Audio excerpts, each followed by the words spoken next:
Setelah Sarah alaihissalam melahirkan seorang anak yang bernama Ishak, Nabi Ibrahim alaihissalam akhirnya sekarang memiliki dua orang anak, Ismail dari istri kedua Hajar dan Ishak dari istri pertama Sarah alaihissalam. Datang perintah Allah subhanahu wa ta'ala kepada Ibrahim alaihissalam pada saat itu untuk membawa istri keduanya Hajar bersama dengan anaknya Ismail ke sebuah lembah yang sangat jauh dari Palestina. Itulah Mekah. Waktu itu tidak ada manusia, teman-teman. Tidak ada manusia, nggak ada pohon, lembah.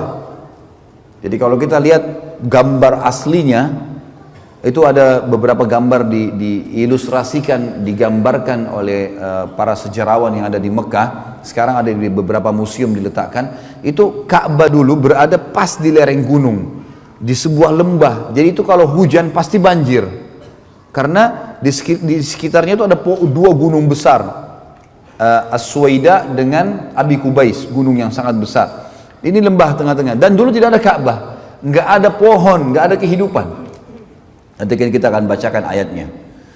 Pada saat itu perintah Allah SWT mutlak kepada Ibrahim AS, bawa istrimu Hajar dengan Ismail ini ke wilayah tersebut. Dipandulah Ibrahim AS. Ibrahim AS berkata pada istrinya, siap-siaplah ikut dengan saya. Ikutlah Hajar, patuhan pada suaminya. Dan kita lihat nanti di sini bagi teman-teman yang berumah tangga, ambil ibrah dari para nabi-nabi ini. Luar biasa mereka dalam berumah tangga. Bagaimana suami patuhnya sama Allah, bagaimana istri patuh dengan suaminya pada hal yang membantu untuk mendukung perintah Allah itu, bukan pada kemaksiatan. Dan apa nanti yang didapatkan oleh Hajar karena dia patuh sama suaminya. Lihat bagaimana banyaknya pahala yang dia akan panen. Pergilah Hajar tanpa bertanya, subhanallah. Ini disebutkan dalam para ulama mengatakan adab istri begini. Suaminya bilang ikutlah, nggak pakai nanya, ikut duluan.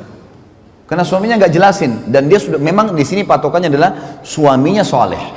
Karena Ibrahim AS Nabi. Artinya kalau seorang akhwat kita punya suami soleh dan mengatakan ikutlah dengan saya, udah ikut aja. Nanti kalau dijelasin kita akan ke rumah ibu saya, kita akan ke sini, ya sudah.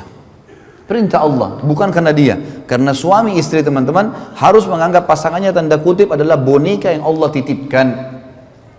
Ini setiap kita laki-laki di sini harus menganggap istri kita adalah boneka tanda kutip yang Allah titipkan. Ini istrimu ya, saya jadikan sebagai istrimu, sudah halal kemaluannya dengan kalimat akad, maka dia punya hak, naungi dia, didik dia, berikan nafkah, penuhi kebutuhannya karena saya, karena Allah, bukan karena dia. Maka saya akan berikan pahala, mati masuk surga.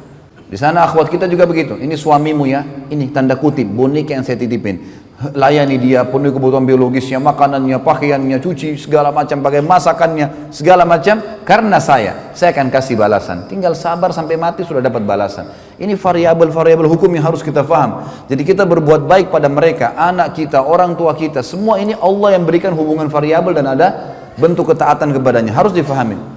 Hajar alaihissalam pergi.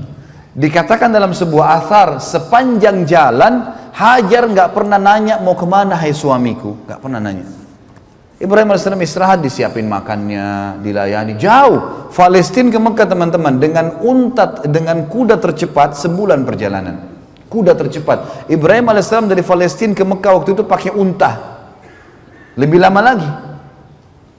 Tiba di lembah itu, belum ada Ka'bah. Karena perlu kita tahu ya, Ka'bah ini teman-teman dibangun pertama oleh Adam alaihissalam bersama dengan anaknya Syith alaihissalam. Syith adalah anak Adam yang sangat saleh, terkenal. Tulisannya Shin Ya Tha, Syith.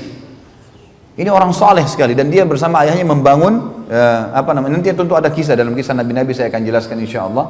Maka Syith ini membangun Ka'bah bersama ayahnya. Tapi pada saat terjadi banjir besarnya Nuh alaihissalam yang dikenal dengan kiamat kecil, habis semua termasuk Ka'bah, bangunannya hancur.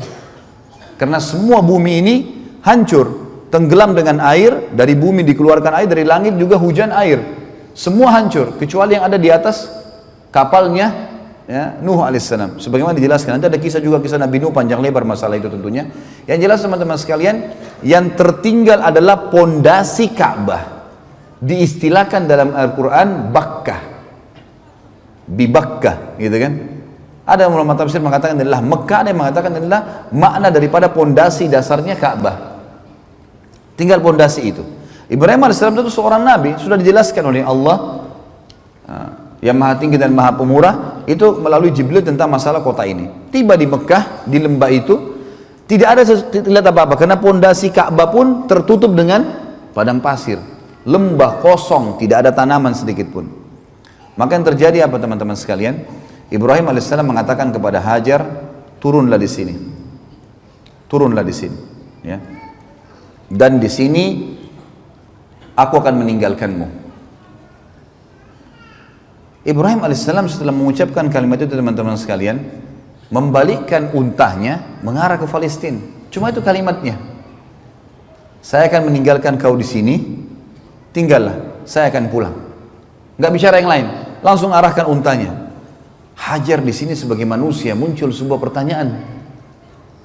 Ini lembah, tidak ada satu pohon kering, nggak ada, apalagi pohon basah. Nggak ada hewan, nggak ada manusia, padang pasir, gunung-gunung batu, nggak ada apa-apa sama sekali. Sampai sekarang teman-teman kalau ke Mekah, kalau kita bayangkan tidak ada bangunannya, itu batu semua, gunung batu sama padang pasir. Itu dulu belum ada bangunan sama sekali. Maka Hajar mengikuti unta dari belakang, mengatakan, wahai Ibrahim, apa kau tinggalkan kami di lembah yang tidak ada makan, tidak ada manusia, tidak ada hewan, nggak ada pohon? Ibrahim alaihissalam sambil nangis jalan. Tidak jawab. Hajar ikuti dari belakang. Wahai Ibrahim, apa kau tinggalkan kami di lembah? Dengan ini bayangkan ya, saya tidak tahu bagaimana kalau ada akhwat kita, suaminya suruh turun dari mobil, diapain tuh mobil? Ini sudah dilemparin batu kali. Ini sudah diletakkan, tak ada sebab, nggak ada penjelasan, masih ikut. Wahai Ibrahim, kenapa kau letakkan dengan santun? Kenapa kau letakkan kami di lembah? Nggak ada manusia, nggak ada hewan, nggak ada pohon. Ibrahim AS sambil nangis jalan di atas unta. Yang ketiga kali ditanya, wahai Ibrahim, kenapa kau letakkan kami di lembah? Tidak ada manusia, tidak ada hewan, tidak ada tumbuhan. Ibrahim nggak jawab.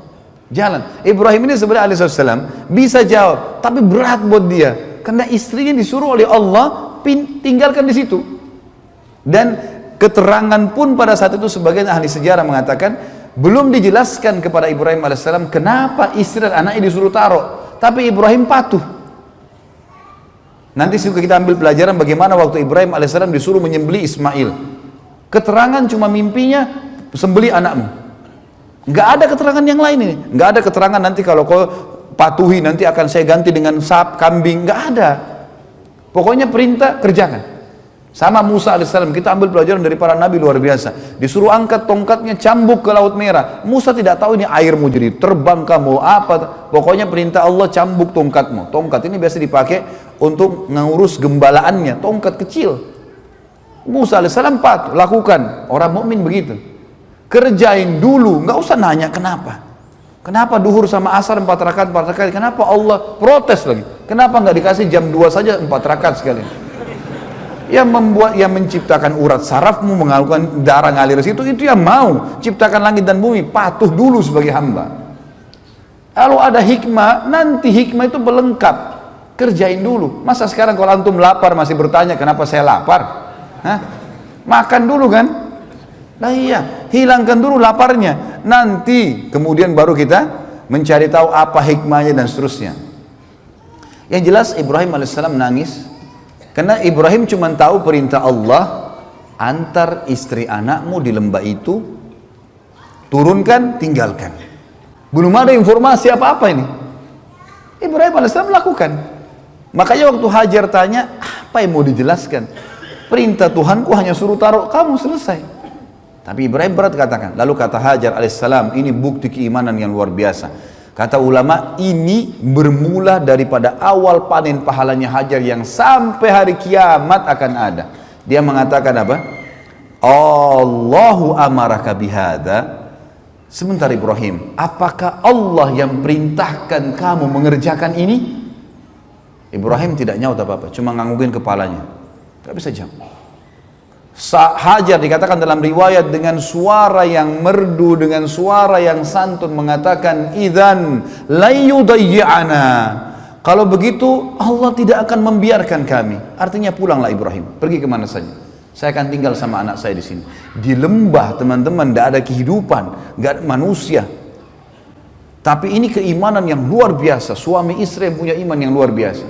Ibrahim alaihissalam pulang sambil nangis, di tengah jalan tentu dia berdoa, ya Allah, aku tinggalkan keluargaku di sebuah lembah, nggak ada manusia, nggak ada hewan, nggak ada, dikatakan dalam Al-Quran, biwadin ghairi dhi zara', di sebuah lembah yang tidak ada dhi zara'. Dhi ini teman-teman, dalam bahasa Arab atau dhu, digunakan untuk menunjukkan sesuatu yang melampaui batas.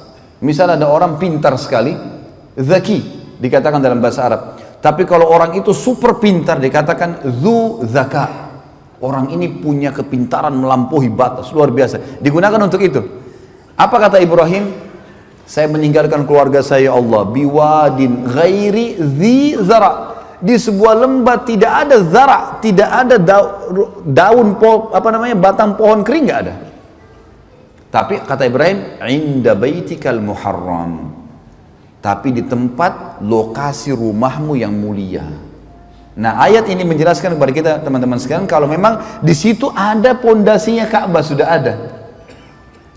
Sebagaimana juga Allah berfirman dalam surah Al-Imran, surah nomor 3 ayat 96 tentang masalah Ka'bah. A'udzu billahi minasyaitonir rajim.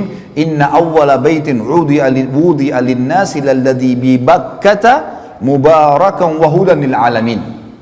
Sesungguhnya rumah yang mula-mula dibangun untuk Allah beribadah, ya, agar manusia bisa beribadah kepada Allah di muka bumi, adalah Baitillah di Bakkah. Yang tadi saya bilang di Bakkah. Bakkah ini bisa berarti Mekah sendiri, atau bisa berarti memang dasarnya pondasi itu. Karena Allah sedang membicarakan inna awwala baitin, sesungguhnya rumah pertama untuk ibadah. Maka berarti yang dimaksud adalah pondasinya juga di sini bisa berarti gitu. Yang penuh dengan berkah dan petunjuk bagi seluruh alam semesta. Petunjuk bagi seluruh alam semesta.